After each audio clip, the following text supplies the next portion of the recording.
Una de las caras nuevas en la primera línea de fuego del movimiento de participación popular es Daniel Casciani.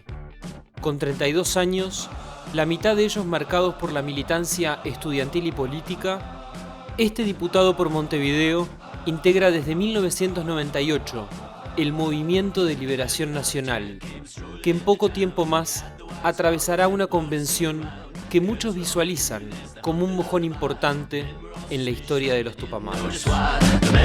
Parte de una nueva generación de militantes que reniega de los políticos profesionales y cultiva un modo de vida austero como santo y seña de su acción política, Casciani atraviesa el año cero de su segundo periodo como legislador, en momentos en que las viejas figuras del MPP empiezan a programar la retirada.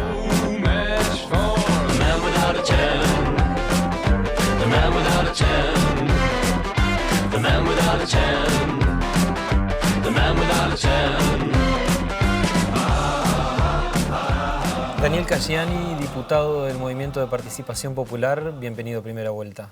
Es un gusto estar contigo y con la audiencia. Usted integra el Movimiento de Liberación Nacional. ¿Qué es el MLN hoy? ¿Una comunidad de sangre? Porque como grupo político ya casi no funciona. No, el MLN es una organización política que creo que ha tenido y tiene hoy una relevancia importante en el quehacer nacional. Y seguramente en estos años, en estos meses vamos a tener alguna actividad importante de definición convencional, le decimos nosotros, vamos a tener una convención donde vamos a también discutir los aspectos que hacen al quehacer nacional, los avances que se han tenido en materia de proyecto político desde su creación hace más de 40 años y hoy, y la vigencia de esta organización. Yo creo que el MLN le ha aportado en términos generales al Uruguay referentes importantes, ni que hablar el caso de José Pepe Mujica, que fue presidente de la República, pero también otros queridos compañeros que hoy no están, que han por lo menos aportado una gotita de agua en esa importante lucha de acumulación política y estratégica hacia la transformación de una sociedad un poco más justa. Ahora, como se lo concibió en sus orígenes, era una organización político-militar. ¿Sigue teniendo sentido esta definición en los tiempos actuales? Yo creo que esas son partes de las discusiones que nosotros vamos a dar en la interna de la organización. ¿Pero cuál es su opinión? Yo creo que las organizaciones políticas tienen que tener determinadas definiciones según las coyunturas.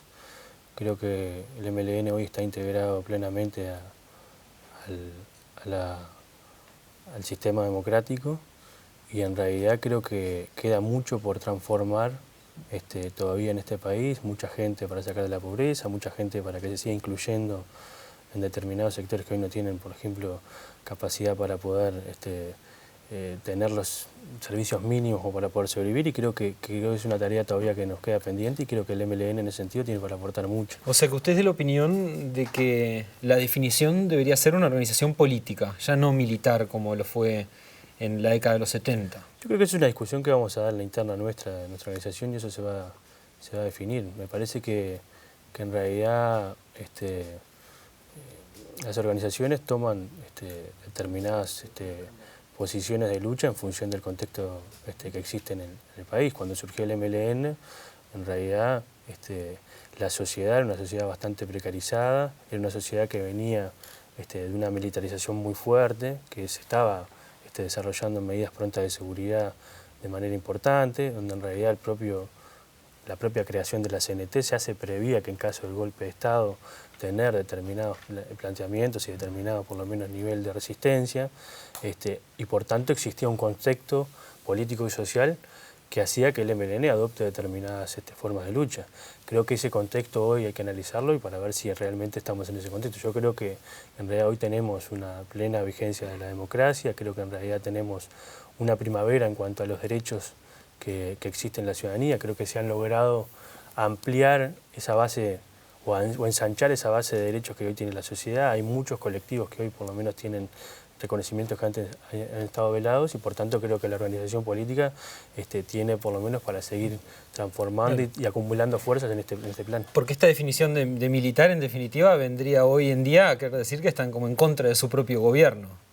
Sí, además yo creo que el MLN nunca llegó a desarrollar una política, en realidad nuestros compañeros, nosotros decimos que en realidad el MLN desarrolló la política con armas, sino más bien hizo propaganda armada más que poder, más que lograr desarrollar una lucha armada en Uruguay. Eso creo que no fue lo que sucedió. De hecho, el MLN ¿Propaganda armada? ¿Cómo es eso? Sí, y en realidad hizo política con armas, hizo determinadas acciones políticas. Nosotros reivindicamos año a año, por ejemplo, la toma de Pando. Recordamos a nuestros compañeros caídos ahí, y sobre todo porque en realidad fueron hechos políticos que también permitían, o por lo menos intentaban demostrar que había un sistema, que creo que sigue siendo valedero, que hay un sistema que hay que modificar, hay un sistema que es muy injusto, que es totalmente desigual, que en realidad genera que una muy poca cantidad de gente acumule muchísimas riquezas y la mayoría de la gente quede por fuera. Es decir, hoy hay cifras, en realidad el 1% de la población mundial acumula la misma cantidad de riquezas que el conjunto de la población.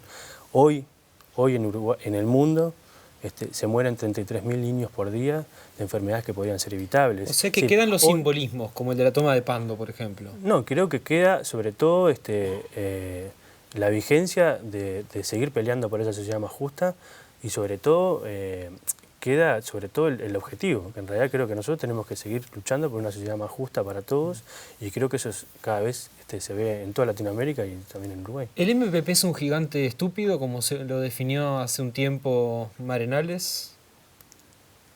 No, yo creo que para ser un gigante estúpido y haber sido 3 veces la fuerza política más votada en la interna del Frente Amplio, estaríamos tomando por estúpida a la gente. Yo creo Pero él que lo decía porque decía que no había discusión ideológica dentro del MPP, que quedaba poco de eso. No, yo creo que el MP hay discusión ideológica, hay importantes discusiones ideológicas. Lo que pasa es que es una organización que tiene una multiplicidad de visiones, porque es un movimiento, no es un partido. Y por tanto esas discusiones también tienden a tener puntos en común, de acuerdo, que nos permiten seguir trabajando en pos de transformar una sociedad que es la que nosotros queremos transformar. Si nosotros queremos transformar la sociedad uruguaya, entendemos que hay que seguir haciendo un camino, que hay que seguir acumulando fuerzas, porque en realidad los que pretendemos hacer eso somos todavía muy minoritarios en Uruguay, y en ese sentido el MP tiene con conjunto con otras fuerzas políticas, tiene un papel muy importante para realizar. Marenales hablaba también de cierta preocupación por las luchas de cargos. Él decía, unos decían queremos estar acá, otros fueron más delicados, queremos contribuir desde acá. Y decía Marenales que llamaban 6 o 7 veces por día para ver qué lugar les tocaba en la lista. Las miserias que he visto me preocupan. ¿Le preocupa a usted la lucha de cargos en el MPP? Sin duda en eso, en cualquier ámbito de la vida, en una empresa, en un canal de televisión, en una organización política, siempre hay vanidades humanas. Pero creo que no es lo que se expresa en el conjunto de la organización. A ver, el MP es una organización que tiene una amplia tradición de militancia territorial, tenemos muchos compañeros militando a nivel social, a nivel de los diferentes lugares y organizaciones sociales que existen en la sociedad, que no tienen nada que ver con un cargo institucional y que son los que día a día van nutriendo de determinada perspectiva y determinado trabajo político que hacemos con la gente. Creo que limitar que el MVP se limite solo a eso me parece que es muy constrañar la discusión muy concreta. En realidad me parece que el MVP es mucho más general, tiene una visión mucho más integral y sobre todo tiene un objetivo político mucho más importante, que es poder transformar la sociedad. ¿Cuál es la diferencia o las diferencias entre los gobiernos de Mujica y Vázquez? Yo creo que son estilos diferentes. Cada maestro tiene su librito. Pero ¿y en qué cosas se pueden ver esos estilos distintos? Yo creo que en el primer gobierno de Vázquez hubo un cambio fundamental en lo que era la historia del bipartidismo en Uruguay, del gobierno del bipartidismo en Uruguay. Creo que fue un cambio simbólico y sobre todo creo que vieron reformas muy importantes como la implementación de la reforma de la salud, la reforma tributaria, el desarrollo del plan de emergencia nacional como el PAN. Pero en cuanto a los estilos de gobierno. Creo que Tabaré es más un gerente de empresas, es decir, le gusta más gestionar el Estado, y creo que Pepe construye más un relato político, hace política. Y creo que el complemento de los dos le ha servido al Uruguay para ir avanzando sólidamente en pasos de reformas importantes y también dando saltos hacia el futuro que también nos permitan colocar al Uruguay de cara al 2050. ¿Vázquez no hace política? No, Vázquez hace política. Creo que los estilos son diferentes. Vázquez quizás es más sobrio, más medido en sus apariciones públicas. ¿Más frío? No sé, no sé si frío. Más distante. Creo que es más distante y tiene una forma de ejercer la autoridad de manera diferente. Creo que Pepe es más político y también construye un relato, porque creo que en estas instancias también es necesario construir un relato acerca de las cosas que se hacen. Nosotros hemos tenido muy buenos gobiernos a nivel departamental, caso de Artigas, caso de Maldonado, y en realidad cuando no hubieron fuerzas políticas o construcción de relatos de esas transformaciones que se hicieron en el gobierno, también después dificultaron hacer la síntesis en la población. Y creo que tiene que haber un poco de los dos, un poco de buena gestión y un poco también de política, porque en realidad acá estamos tomando medidas todos los días que generan o que dificultan o que nosotros enfrentamos intereses, y creo que eso también tiene que tener un relato acerca de las cosas que se deciden y por qué se deciden. Es curiosa esta definición del gerente de la que usted hablaba sobre Vázquez, porque el gerente por lo general tiene un patrón, tiene un dueño. Y bueno, es el Frente Amplio. ¿Y sigue siéndolo ahora? Sí, sí. A pesar de las contradicciones que se vienen dando entre el gobierno y la fuerza política, la última en temas como la esencialidad, por ejemplo. No, a ver, lo que pasa es que a veces se interpreta que la fuerza política tiene que estar en el día a día del gobierno. Yo creo que las fuerzas políticas, sobre todo el Frente Amplio, tiene que hacer una contribución muy importante para el mañana, tiene que empezar un poco más en el día después. Y creo que el gobierno tiene que empezar en el día a día, porque enfrenta y los problemas de todos los días y tiene que planificar, tiene que implementar programas. Pero ¿no hubiese sido positivo que en una definición tan importante como la de decretar la esencialidad se hubiese consultado previamente al Frente Amplio antes que tomar una decisión que no se podía tampoco cumplir? No, a ver, nosotros elegimos un presidente. De hecho, no es la primera vez que se decreta la esencialidad. En el primer gobierno de Vázquez también. Sí. En el primer gobierno de Vázquez también y en el gobierno de Pepe también. Es verdad que en la educación no es la primera vez que se decreta, pero en realidad Vázquez, cuando ha tenido que consultar a la fuerza política, en este caso hay un caso muy concreto y muy reciente, que es el caso del TISA, donde en realidad le pidió a la fuerza política que se expida. La fuerza política analizó con el conjunto de los ministros, discutimos, citamos a autoridades además internacionales para discutir sobre ese tema, a expertos en la materia, y después la fuerza política fue la que resolvió. ¿No hubiese sido más sano entonces que consultara el tema de la esencialidad con su fuerza política como hizo con el TISA? Yo creo que en realidad hay determinadas medidas de gobierno que los presidentes tienen que tomar, porque para algo los elegimos. Y hay otras medidas que hacen a los temas programáticos que me parece que son importantes que la fuerza política tenga su opinión. ¿Vázquez leyó bien los cambios en la liturgia del poder introducidos por Mujica durante esos 5 años? No sé, eso se tendría que preguntárselo a Vázquez. Yo creo que cada uno tiene su estilo. Me parece que aquí lo importante es que en realidad, más allá de si es Vázquez o es Mujica, y seguramente en el 2020 sea otro compañero diferente, acá lo que hay por detrás es una fuerza política que tiene un programa de gobierno, que ha desarrollado en los primeros 10 años transformaciones profundas en la sociedad, pero que sin duda tenemos desafíos muy importantes y que si no tenemos una fuerza política atrás que pueda proyectar el mañana, que discuta las cosas que tenemos todavía, los desafíos que tenemos por delante, podemos correr el riesgo de ser fagocitados por el sistema o por el sistema de trabajo que hoy está en día, que le está pasando a varios partidos progresistas de América Latina. Y me parece que eso también es importante porque en realidad tenemos que pensar el futuro. ¿El PT es un buen ejemplo para mirar y curarse en salud en todo caso? El PT está viviendo una situación bastante compleja, con una situación totalmente diferente porque la institucionalidad brasileña es totalmente diferente. Es decir, Dilma tuvo más de 55 millones de votos y el PT tiene 13% de escaños en el Parlamento.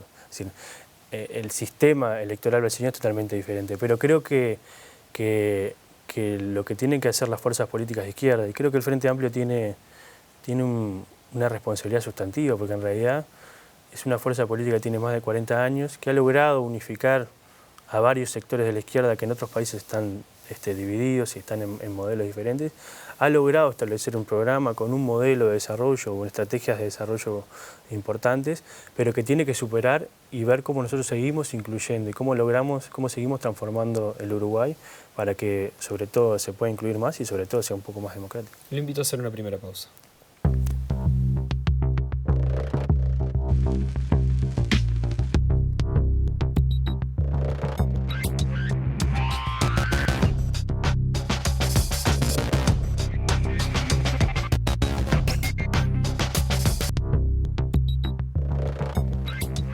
¿Hacen falta más puentes, más ensamblaje entre la bancada parlamentaria y el gobierno, el Poder Ejecutivo?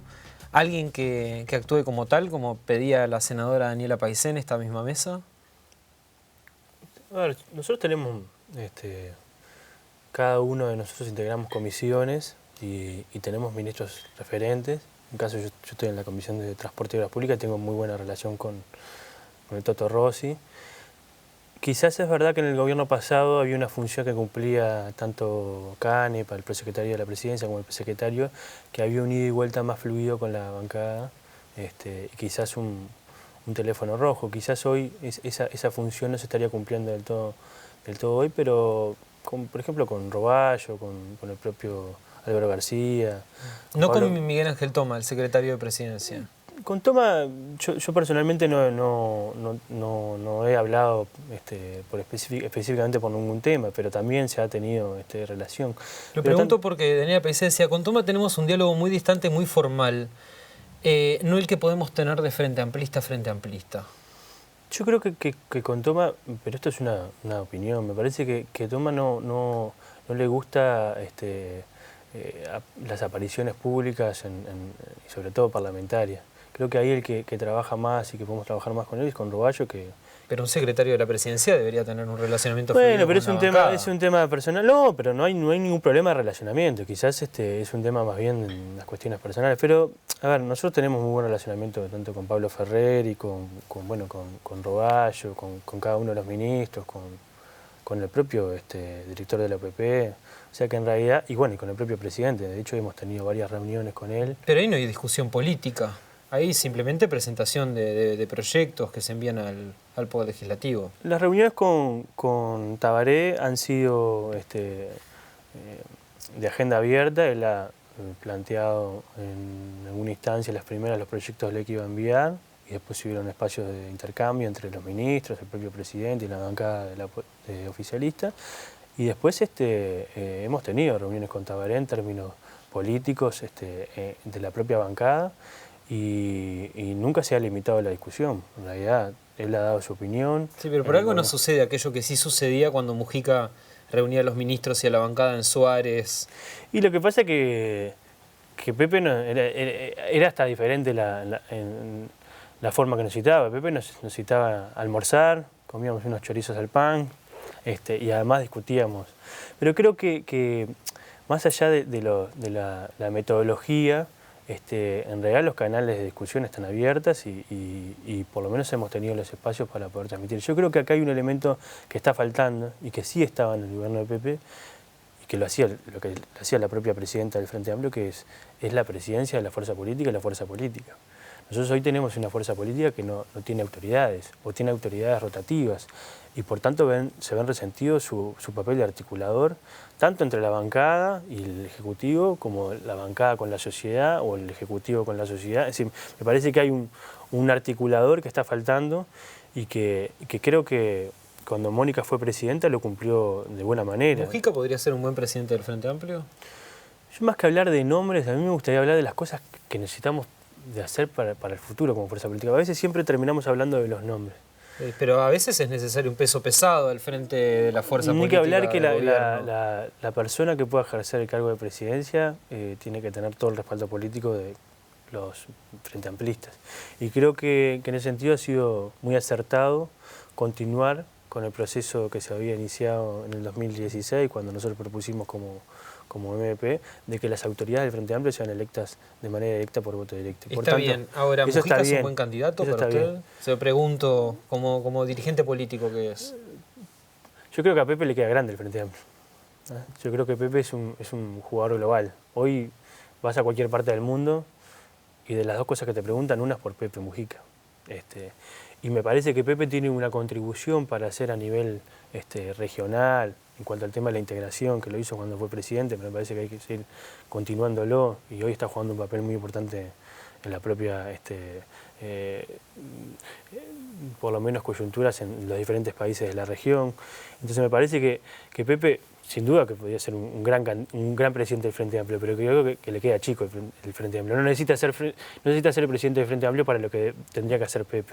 Pero me parece que lo que tendría que hacer la fuerza política es poder seguir profundizando un proyecto que nosotros iniciamos en el gobierno nacional hace 10 años, en la Intendencia de Montevideo hace 25, ahora, no y como fuerza política... que reúnan todos esos requisitos.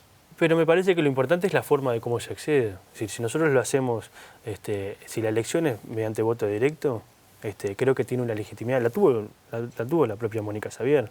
Mónica Xavier fue la primera presidenta electa del Frente Amplio de manera directa. Tuvo toda la legitimidad y tuvo todo el apoyo político para realizar las transformaciones, y creo que eso se notó, porque en realidad nosotros veníamos de un Frente Amplio que estaba en el CTI y medianamente Ahora, Mónica sin embargo, logró... el resultado es ¿no? Ella termina renunciando al Frente Amplio sin una dirección. Sí, pero eso más bien son por opciones personales. En realidad nosotros cuando elegimos el presidente establecimos alguna serie de prerrogativas, entre ellas la dedicación full time a la tarea, porque veníamos de una experiencia anterior bastante complicada.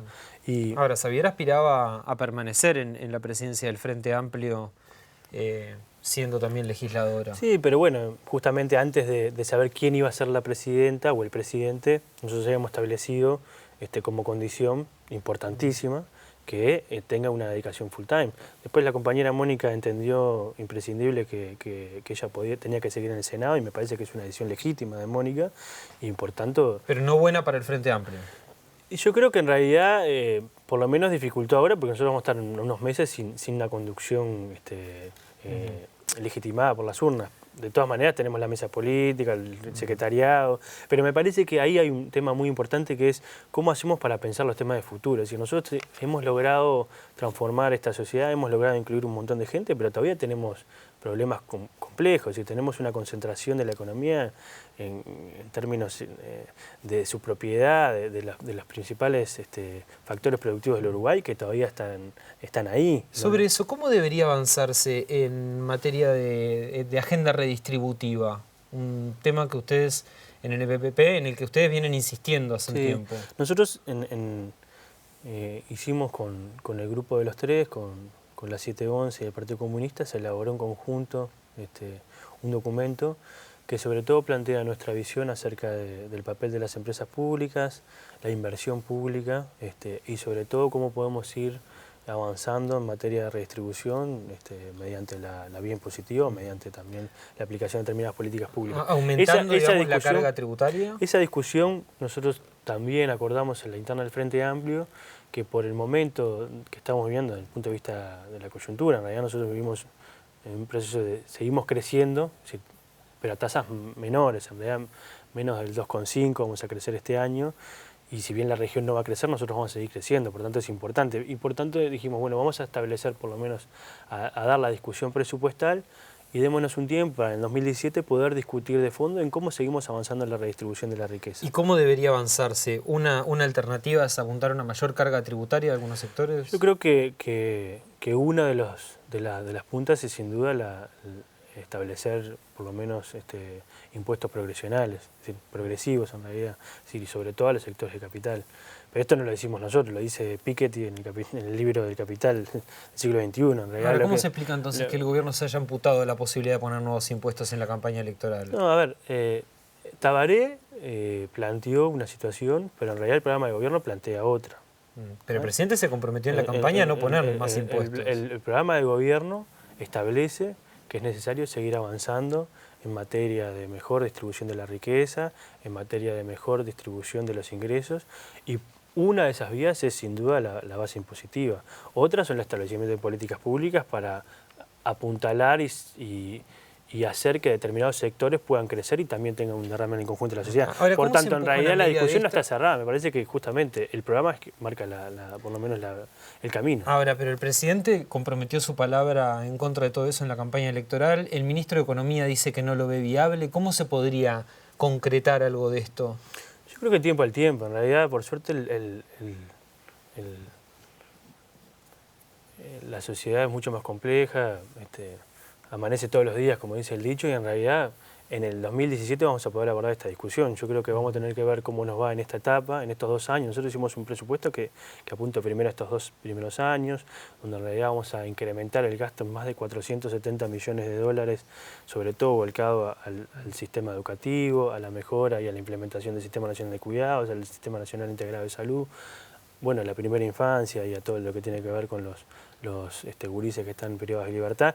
Y creo que después de eso, de ver cómo el país y cómo la coyuntura regional viene avanzando, nosotros vamos a poder dar una discusión que va a seguir apuntando, porque en realidad ninguna fuerza política de izquierda que esté en el gobierno, que no se proponga seguir avanzando, puede seguir considerándose de izquierda si no se propone esa discusión. Ahora, esto suena, a la gente se olvida después de la campaña electoral, a pesar de que el candidato haya dicho no vamos a poner nuevos impuestos. Yo creo que tanto el presidente como los ministros han establecido sus prioridades de criterios, y creo que en realidad también la fuerza política tiene que dar su posición, y bueno, en función de eso, después de esa discusión, y además esto no es solo de una fuerza política, también tiene que incluir a los más cantidad de sectores sociales posibles, o sea, porque usted, en realidad ejemplo, esto es un tema nacional, no es un tema del Frente Amplio. ¿Usted ve esta iniciativa empujándose con una mayor correlación de fuerzas adentro del Frente Amplio, empujándola con el PIT-CNT? ¿Cómo se puede concretar algo así?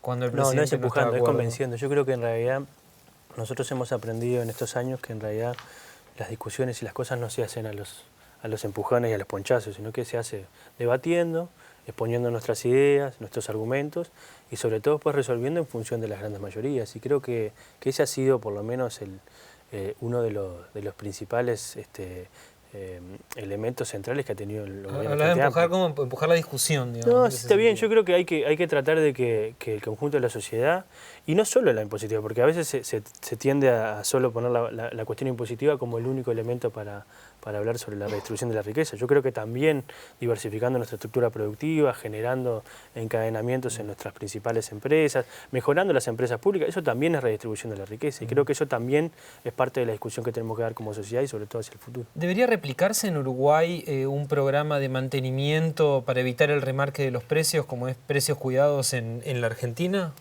Yo no sé si el instrumento tiene que ser ese. Sé que el PIT-CNT está estableciendo algo, no sé si ya lo terminaron de definir, pero no sé si el instrumento es ese. Lo que sí es verdad es que en realidad nosotros no podemos enfrentar una coyuntura de mayor inflación solo atendiendo la base salarial. Me parece que esa es una discusión que la izquierda siempre ha tenido, por lo menos especial hincapié, y creo que hay toda una parte acerca de la formación de los precios en nuestra sociedad, y sobre todo la formación de los precios de los productos que nosotros compramos en las góndolas de los supermercados, los almacenes, que también merece una discusión acerca de cuál es la ganancia que se están obteniendo en función de esos precios. Pero sí debería haber un mayor control, digamos, de los precios, como pedía la senadora Topolansky. Yo creo que sí, que tiene que haber por lo menos una discusión acerca de cómo se forman esos precios, porque si nosotros no sabemos, o por lo menos se desconoce, porque en realidad más o menos todos sabemos cuáles van a ser los salarios que se establecen en los consejos de salarios, hay consejos de salarios públicos, hay consejos de salarios privados, y se establece cuáles van a ser los salarios de cada uno de los trabajadores en cada una de las ramas. Pero la tasa de ganancia nunca se sabe. Entonces me parece que eso también tiene que estar en la discusión acerca de los temas inflacionarios. ¿Comparte la orientación de la política de defensa que sostiene el ministro Fernández Huidobro? Yo no soy un entendido en esos temas, pero en términos generales yo creo que el Frente Amplio en estos primeros 10 años de gobierno ha sobre todo, por lo menos, democratizado la discusión acerca de los temas de defensa. Antes, me acuerdo siempre que contaba Azucena que cuando llegó al ministerio, en el 2005, los únicos 2 cargos políticos eran el ministro y el subsecretario. Después, todo lo demás eran soldados, oficiales del ejército, pero en la materia civil en el Ministerio de Defensa era un debe, y había como un pacto recíproco entre los partidos políticos tradicionales y los militares de que en realidad en esos temas el mando civil no se metía mucho. O opinaba pero no mandaba, como decía. Y creo que en ese sentido por lo menos hubo una democratización en cuanto primero a lo que fue la propia ley de defensa, donde se discutió y donde se estableció y se definió qué se entendía por defensa nacional, no solo los aspectos militares. Ahora, en materia, por ejemplo, de pasado reciente, derechos humanos, la izquierda es muy crítica con Huidobro y algunas organizaciones como familiares. Pero eso no tiene nada que ver con los temas de defensa, eso me parece que son temas más bien que tienen que ver con los derechos humanos y creo que... ¿Y por qué apuntan ahí nosotros a Huidobro si no nosotros tiene nada tenemos que ver con la defensa? Tiene que ver con la institución militar, pero no tiene nada que ver con los temas de la defensa, con los temas de la defensa nacional, la defensa de la soberanía. Yo creo que sin duda ahí tenemos un dedo muy importante. Nosotros tenemos que seguir tratando de que todos los hechos que ocurrieron en la dictadura y que fueron excesos, tanto de la policía como de los militares, que su gran mayoría hoy no están en el ejército ni en la propia policía, pero que cometieron excesos, tienen que ser juzgados y tienen que estar presos en Domingo Arena. Ahora, por ejemplo, se insiste mucho en el tema de que Huidobro no entrega toda la información que tiene el ministro de Defensa. Algunos, frente amplistas incluso, como Constanza Moreira, sostienen esta idea. Sí, yo la información que tengo es que en realidad el Ministerio ha tratado de dar toda la información correspondiente que tenga.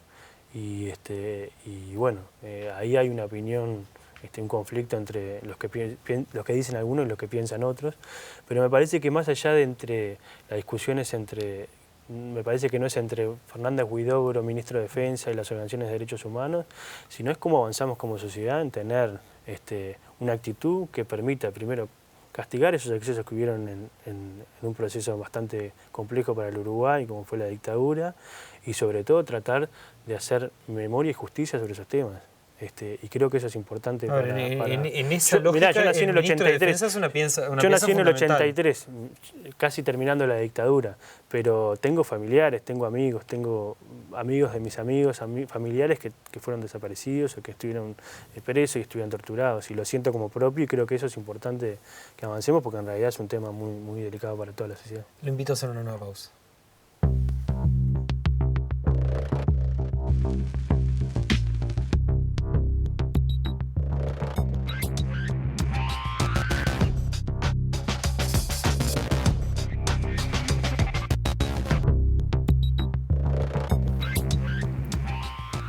¿Hubo mala gestión en ANCAP, como sostiene el ministro de Economía, Danilo Astori, y su antecesor, Fernando Lorenzo? Yo creo que en el tema de ANCAP se juntan varias cosas. Hay una prédica de los partidos tradicionales que siempre estuvieron en contra de que ANCAP sea pública, ¿no? Pública y estatal. De hecho, nosotros juntamos firmas para que el plebiscito en el 2003 ANCAP no se privatizara. Y creo que hay una prédica constante de algunos sectores de la derecha del Uruguay de tratar de dinamitar los procesos que hubieron de fortalecimiento de las empresas públicas. En el caso de ANCAP, claramente, en realidad se aumentó el patrimonio, hubieron inversiones importantes en materia de lo que fue la refinería, se logró desarrollar un sector muy importante como la caña de azúcar y alur, que permitió que... Pero hoy nadie plantea privatizar ANCAP. Un sector.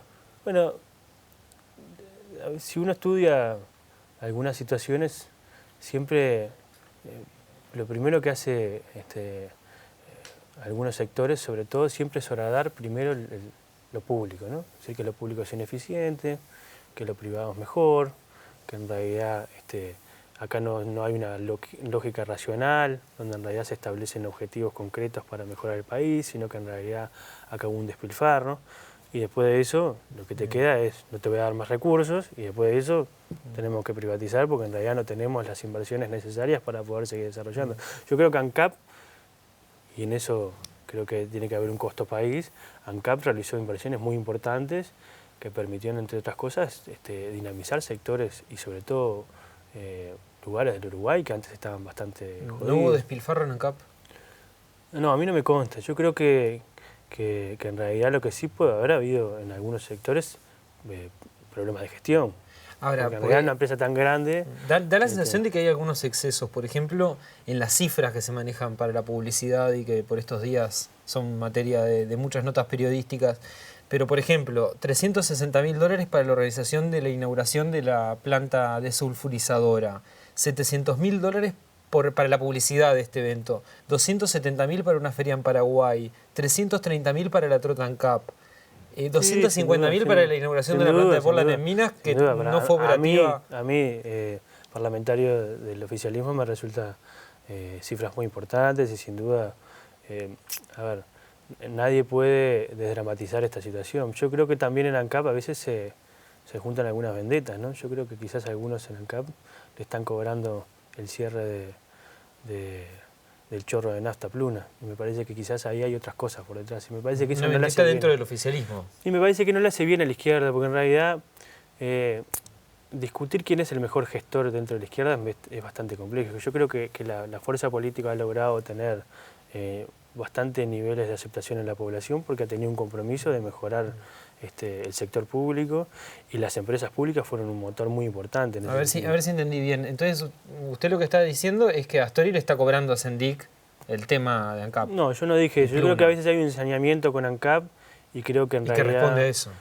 No, eso lo a está la diciendo denuncia de Campiani. Yo lo que digo es que a veces hay un ensañamiento con esta situación y creo que en realidad lo que tenemos que ver es el conjunto de cómo nos fue al país en su conjunto. Pero cuando habla de vendetta, precisamente.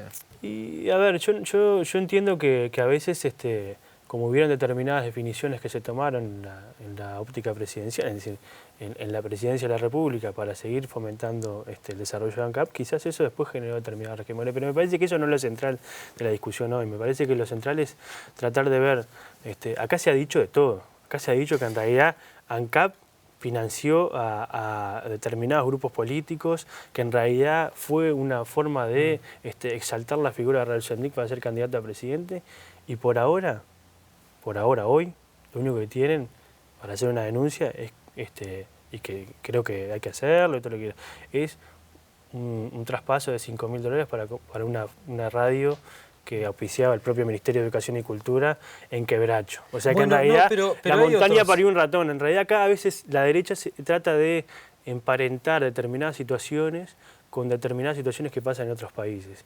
Y acá en Uruguay nos conocemos todos, por suerte. Y creo que en realidad pueden haber decisiones que pueden haber sido equivocadas, y siempre es mucho más fácil hablar con el diario el lunes, pero me parece que decir de las grandes titulares que se prevían, que se dijeron que en realidad acá habían de todo, terminó. Pero fue el dueño de la agencia La 10, Pablo Álvarez, a decir a la comisión investigadora que estudia la situación, los números de ANCAP, que él fundó la empresa para participar de una licitación de ALUR, y que en ese momento tenía un vínculo personal con el presidente de ALUR, Leonardo de León, que es compañero de sector de Sendik. O sea, todo suena un poco extraño en materia de la publicidad. Sí, bueno, eso se tiene que investigar, y en todo caso la justicia dirá si hubo irregularidades o no. Yo en eso yo no estoy opinando sobre los hechos en sí, porque digo, pero no es solo una radio en Quebracho. No, pero lo que voy es que a veces se ha dicho que en realidad acá había de todo, y en realidad por ahora la oposición lo único que ha encontrado es eso, y lo que sí ha hecho todos los días, cada vez que hay comisión investigadora, es una conferencia de prensa acerca de la ruta del dinero, los excesos. ¿Y esa no es una bomba de fragmentación para el Frente Amplio o para uno de sus potenciales candidatos como es Sendik? Yo creo que en realidad el cuidado del patrimonio público, el fortalecimiento de las empresas públicas, el tratar de utilizar los dineros públicos con racionalidad y sobre todo con un compromiso muy concreto para las cosas que se van a hacer, siempre ha sido por lo menos un tema que la izquierda ha planteado, que ha sido una bandera histórica de la izquierda. Y creo que eso nosotros tenemos que seguir todos los días mejorando para que en realidad esas cosas no sucedan. Y a mí no me consta que eso haya sucedido en ANCAP hoy. A mí no me consta que haya sucedido en ANCAP hoy. Yo creo que sí, lo que hay es mucha parafernalia de la oposición, que en este sentido está sacando mucha cosa para afuera, pero en realidad no termina haciendo absolutamente nada. Yo el otro día ponía la montaña parió un ratón. De la ruta del dinero a una vía en Quebracho. Hay que hacer la denuncia, hay que terminar con eso, ¿no? Yo no tengo ningún problema. Pero me parece que a veces se hacen super historias que no tienen nada que ver con la realidad. Pero la izquierda, por ejemplo, cuando investigó los números de ANCAP, también hacía conferencias de prensa, también buscaba titular en los diarios. Enrique Rubio publicó un libro con Fernández Huidobro, yo fui él. Con Fernández Huidobro sobre el tema de ANCAP. Sí. O sea, todos los políticos buscan sacar alguna ventaja. No, está bien, pero no quiere decir que en realidad lo que se diga sea verdad. Yo creo que está bien, cada uno hace su juego. Lo que hay que ser responsable con lo que se dice. En realidad, el Partido Nacional, es más, el miembro del Partido Nacional, uno de los que pidió la investigadora, se había tomado licencia y estaba de vacaciones. O sea que en realidad tan importante se ve que para la oposición no era. Casciani, ¿cuál es la razón última de que su sector, el MPP, no esté representado en el gabinete de Daniel Martínez? Y una decisión del propio Daniel Martínez. Pero a ustedes se les ofreció, por ejemplo, la Dirección de Cultura de la Intendencia. Sí. Y nosotros propusimos 2 nombres que entendíamos que eran idóneos para esa tarea. Y el compañero Daniel Martínez entendió que esos nombres no podían ser los que él consideraba para integrar esa responsabilidad. ¿Cuáles eran esos nombres? Nosotros propusimos al compañero Gustavo Zidane y al compañero Héctor Guido, que era también director de Cultura en ese momento. ¿Y conocieron las razones por las que fueron rechazados esos nombres? Yo no estuve en las negociaciones directas, pero aparentemente no conformaban el conjunto de características que el propio intendente entendía necesario para integrar el gabinete, pero... ¿No tenían perfil de gestión? No sé, quizás ahí habría que preguntarle más a él, porque en realidad nosotros no fuimos los que nos negamos, en realidad fue el propio intendente que entendió que no era necesario. Quizás Pepe Guido había sido director de 5 años de Cultura y había generado movidas importantes en el tema cultural, que me parece que a nosotros nos interesaba poder seguir desarrollando, pero bueno, son decisiones de cada uno de los compañeros que están integrando el gobierno departamental, en este caso Daniel Martínez. ¿Puede decirse que hay un giro en materia de política exterior en el gobierno de Tabaré Vázquez respecto al de Mujica, en la gestión NIN respecto a la de Almagro? Yo creo que hay una impronta diferente. Por supuesto que claro, cada maestrito con su librito, pero me parece que hay una impronta diferente, quizás una impronta un poco más comercialista, es decir, más dedicado a una agenda, a poder establecer una agenda de comercio más fuerte y más ofensiva. Menos política. Sí, quizás menos política en términos de integración regional, o quizás con menos énfasis y menos compromiso en el desarrollo de estos instrumentos, que creo que por lo menos entra dentro de lo que cada canciller puede establecer. Sin duda que nosotros no compartimos esa situación, y además ya se lo hemos hecho saber al propio canciller, y además lo hemos dicho públicamente, pero me parece que sobre todas las cosas, bueno, se basa me parece, en una visión un poco más comercialista. ¿Más cercanía con Israel? No sé, no. Lo pregunto porque, por ejemplo, Nin Novoa decía en el programa de radio Fuentes Confiables que conduce Aldo Silva que la designación del director general del ministerio, Bernardo Graeber, perteneciente a la comunidad judía, era una señal para Israel. Sin duda será, pero no me consta que sea con más cercanía. Nosotros hemos tenido, como Uruguay, siempre un relacionamiento institucional con el Estado de Israel. Hemos votado en Naciones Unidas la creación de ese Estado, o sea que por tanto me parece que es un tema ya histórico de Uruguay. Creo que en realidad quizás la visión de NIN un poco más comercialista, más liberal en términos de relacionamiento comercial, quizás cambia un poco la lógica que se había establecido en el primer gobierno de Tabaré con Reinaldo Gargano, y en el segundo gobierno con el propio compañero Almagro. Pero bueno, también hay que ver qué resultados eso va a traer para Uruguay. Sin duda, para Uruguay el tema internacional es muy importante. Por eso fracasó el sinceramiento del Mercosur que propone Nin Novoa. Usted estaba en esa cumbre del Mercosur donde Uruguay hizo el planteo del sinceramiento del bloque. A ver, en términos generales se estableció un grupo de trabajo que está desarrollando una tarea acerca de la definición arancelaria y sobre todo un estudio sobre los componentes arancelarios de los diferentes países. Pero creo que más que el sinceramiento, nosotros vamos a tener la presidencia por tempore. Ahora, en fines de diciembre, Uruguay le toca presidir el Mercosur, y creo que nosotros tenemos un debate bastante importante. Nosotros en el próximo año se van a conmemorar los 25 años del Tratado de Asunción, en marzo. Y creo que el Uruguay debería, los parlamentarios, a mí me toca también integrar el Parlasur, los parlamentarios del Parlasur, el propio gobierno, el propio Mercosur, abrir un debate acerca de cuáles han sido los avances en estos 25 años del Mercosur, cuáles han sido las cosas positivas que hemos sacado, que sin duda son muy buenas, y qué desafíos tenemos por delante, porque en realidad como bloque regional, si bien este empezó siendo un bloque con una visión mucho más liberal y comercial, terminó adoptando, por suerte, otras visiones y otras dimensiones de la integración. Pero no me contestó la pregunta de por qué fracasó el sinceramiento que proponía Uruguay. No, yo no sé si fracasó. Yo lo que dije es que en realidad hay un grupo de trabajo. El planteo de Uruguay. Sin duda hay visiones diferentes acerca de la necesidad de un sinceramiento o qué implica un sinceramiento para el Mercosur. Yo creo que lo que nosotros debemos debatir es cómo avanzamos en la integración.